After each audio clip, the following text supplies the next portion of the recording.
Assalamualaikum warahmatullahi wabarakatuh. Halo, ketemu lagi bersama saya di pelajaran sejarah kelas 12. Kali ini kita akan membahas tentang reformasi 98. Apa yang terjadi di masa-masa itu dan apa itu reformasi. Kita akan membahasnya lebih lanjut secara kronologis.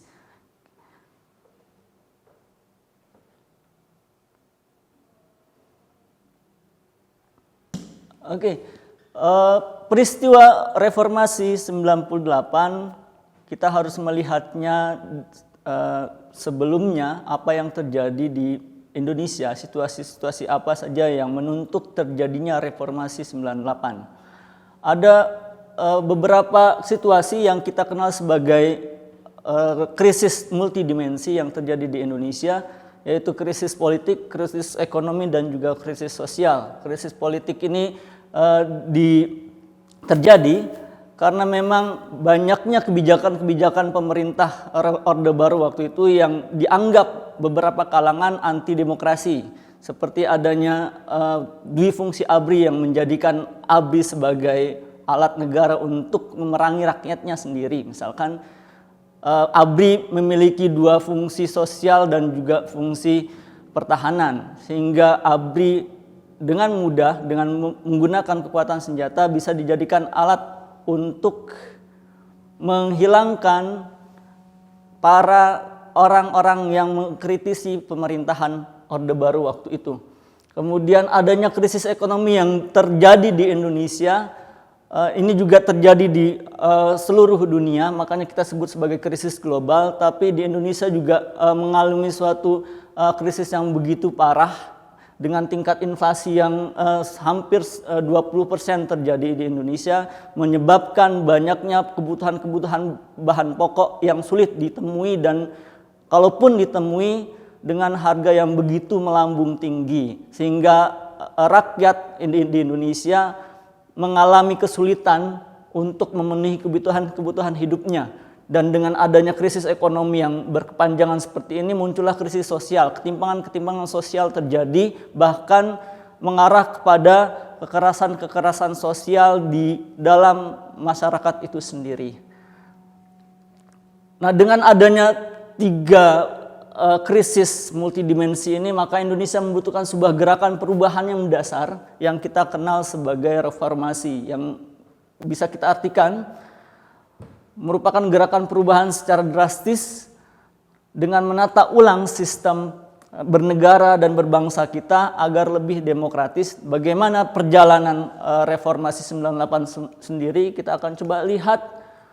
Setelah adanya krisis multidimensi yang terjadi di Indonesia, maka para tokoh masyarakat yang ada di Indonesia maupun elemen-elemen mahasiswa bergerak menyuarakan suaranya dengan 6 tuntutan reformasi.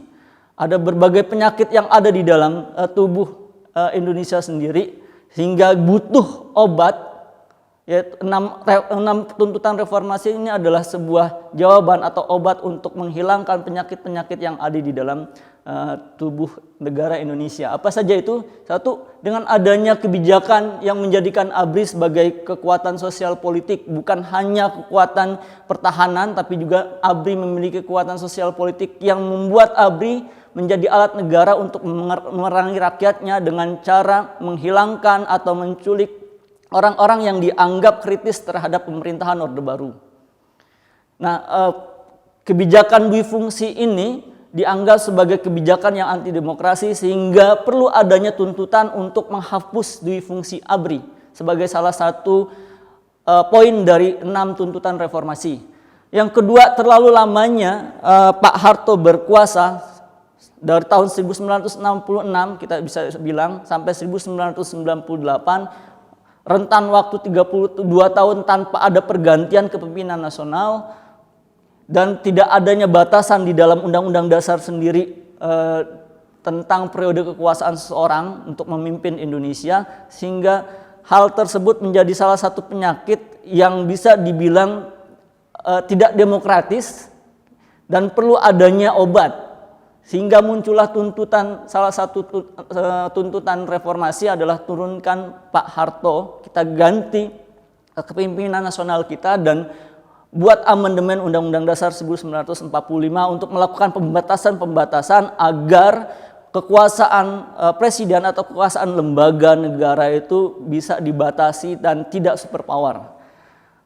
Dengan lamanya periode Pak Harto berkuasa di Indonesia atau Orde Baru berkuasa di Indonesia, hampir 32 tahun berkuasa, biasanya ada sebuah adagium politik yang menyatakan power tend to corrupt. Absolute power tend to corrupt absolutely.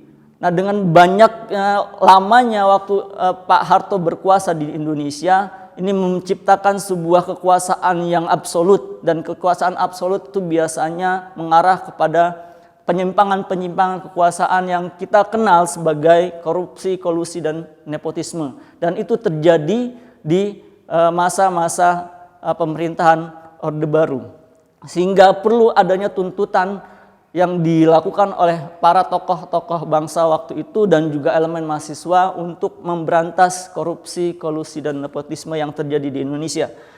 Yang keempat, banyaknya kasus hukum yang sepertinya tajam ke bawah tapi tumpul untuk ke atas, sehingga menyebabkan ketidakadilan dalam peradilan ataupun penegakan hukum di Indonesia, membuat perlu adanya tuntutan tegakkan supremasi hukum di semua level. Semua orang di mata hukum di Indonesia harus sama, tidak ada yang diskriminatif. Dan yang terakhir, adanya sistem pembagian ekonomi pusat dan daerah yang sangat timpang dan sangat sentralistik, sehingga pemerintah pusat mendapat bagian dari kekayaan sumber daya alam yang dimiliki daerah lebih banyak ketimbang daerah yang memilikinya sendiri. Bisa dibayangkan misalkan dalam Undang-Undang Minerba itu 70% aset pemerintah daerah harus diberikan kepada pemerintah pusat. Kemudian nanti pemerintah pusat membagikannya secara rata. Tapi akhirnya konsep itu tidak berjalan dan menimbulkan ketimpangan ekonomi yang begitu berbeda antara pusat dan daerah, sehingga membutuhkan sebuah obat yang dituntut oleh para reformis di Indonesia untuk melakukan otonomi daerah seluas-luasnya. Nah, ini ada 6 tuntutan reformasi. 1, hapus difungsi ABRI. 2, turunkan Pak Harto. 3, amandemen Undang-Undang Dasar 45. 4, berantas KKN. 6, tegakkan supremasi hukum. Dan 5, tegakkan supremasi hukum. Dan 6 adalah tegakkan otonomi daerah seluas-luasnya. Ini adalah tuntutan-tuntutan yang dilakukan oleh para tokoh reformasi 98, termasuk juga para elemen-elemen mahasiswa yang ada di dalamnya.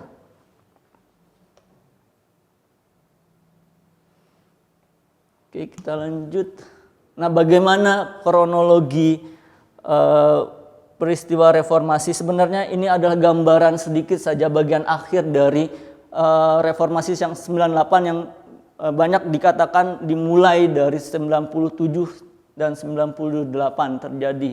Kita akan ambil bagian akhirnya saja, untuk mempersingkat waktu. Yang pertama di tanggal 12 Mei 1998. Ini adalah suatu peristiwa yang men-trigger, memacu gerakan reformasi 98 lebih cepat berjalan gitu, karena ada peristiwa Trisakti. Ada sebuah demonstrasi yang dilakukan oleh mahasiswa Trisakti dan akhirnya memakan korban 4 mahasiswa Trisakti. Dan ini hampir sama seperti yang terjadi di tahun 1966 ketika ada seorang mahasiswa yang kita kenal sebagai Arif Rahman Hakim juga tewas di tahun 1966 dan memicu gerakan revolusi 1966. Dan ini juga ternyata terulang sejarahnya di tanggal 12 Mei terjadi peristiwa Trisakti yang memakan korban 4 mahasiswa Trisakti. Dan ini memicu gelombang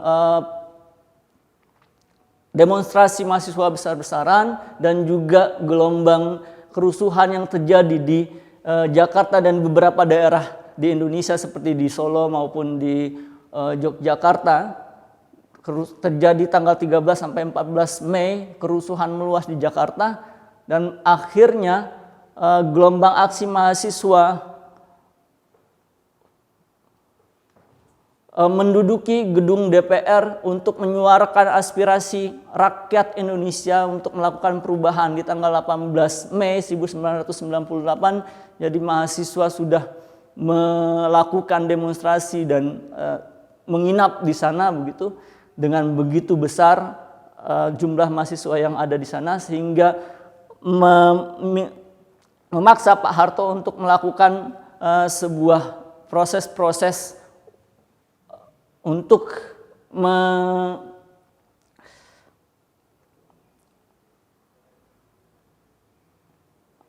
di tanggal 19 Pak Harto mencoba untuk meredam aksi-aksi mahasiswa, dengan mengumumkan sebuah konsep reformasi ala dirinya. Beliau mengatakan akan membentuk komite reformasi yang akan diketuai sendiri oleh dirinya dan mempercepat pemilu. Dan setelah pemilu baru Pak Harto akan lengser, akan tidak lagi menjadi presiden. Tapi konsep ini ditolak oleh beberapa kalangan, bahkan 10 orang yang diundang oleh Pak Harto ke istana untuk merumuskan konsep-konsep reformasi ini menolaknya. Nah, karena penolakan itu juga terjadi oleh 14 menterinya yang akhirnya mengundurkan diri dari kabinet Pak Harto, dan dengan Pak Harto sendirian ditinggalkan 14 menteri dan orang-orang yang tadinya mendukungnya. Maka di tanggal 20 akan ada beredar isu peringatan kebangkitan nasional di Monas untuk mengumpulkan massa, yang digalang oleh salah satu tokoh reformasi yang kita kenal sebagai Amin Rais. Dan dengan begitu masifnya gelombang demonstrasi yang dilakukan, maka tanggal 21 Mei 1998 akhirnya Pak Harto menyerahkan jabatannya dan turun dari jabatannya sebagai presiden dan menyerahkannya kepada wakil presiden di waktu itu, yaitu Pak Habibie. Begitulah kronologi apa yang terjadi di tahun 1998, 22 tahun silam. Mudah-mudahan ini bisa menjadi salah satu pelajaran yang bisa kita ambil hikmahnya. Kalau demokrasi adalah sebuah tuntutan yang memang harus dilakukan oleh setiap pemerintahan yang berkuasa dari zaman ke zaman. Akhir kata, terima kasih atas perhatiannya, jaga kesehatan, tetap di rumah, belajar dari rumah. Saya akhiri, assalamualaikum warahmatullahi wabarakatuh.